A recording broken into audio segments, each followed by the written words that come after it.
G'day! In today's video I purchased a second-hand Intel Arc A770. These ones I'm always curious on, and I got it for around about $360 Australian, which isn't too bad. These retail new for about 500, if not a little bit higher. So it's about the cheapest possible 16 gig graphics card I can get my hands on that probably hasn't been crypto mined on. So you can probably pick up an RX 6700 XT, 6800 for around a similar price, but the health of those would probably be considerably worse than something like this. So if we open this up, depending how it opens, we fold it forward. And what do we have in here? We have one GPU, we have one Let's Play card, little sticker, nothing too amazing.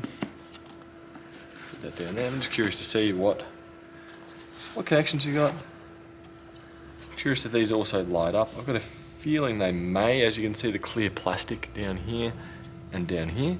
So I'm going to assume that these light up. So possibly some RGB control. Looking on here, what else do we have?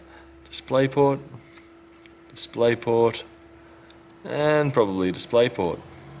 So 3 display ports and a HDMI. I'm perfectly happy with that. Do have a slight little vent here, which is kind of cool.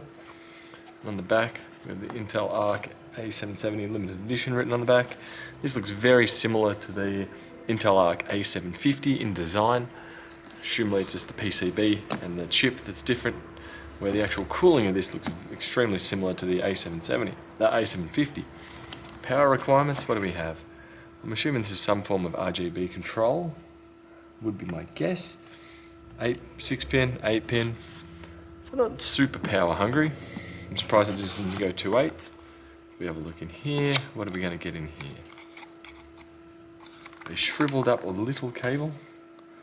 No. We have a little cover. I'm assuming I'm missing the cord that was meant to go there. And I'll just simply go like this and forget about it. Whatever way this wants to go on, like so. I'm going to assume the Intel Arc over here also lights up. It's not bad. Curious to see what performance may be like with one of these, as I've been constantly reading about driver improvements over and over. And I've also been hearing about machine learning, where Intel chips or Intel graphics cards are a fair bit better than the Radeon ones at a similar price. Anyway, not much more on the box. Power requirements, what do we got? 600 watt, 8 gig of RAM, 16 gig, Ryzen 5000, 3000, preferably with resizable bar. Smart memory access, also preferable. It's all fairly standard. Anyway, that's the Intel Arc A770. Bye.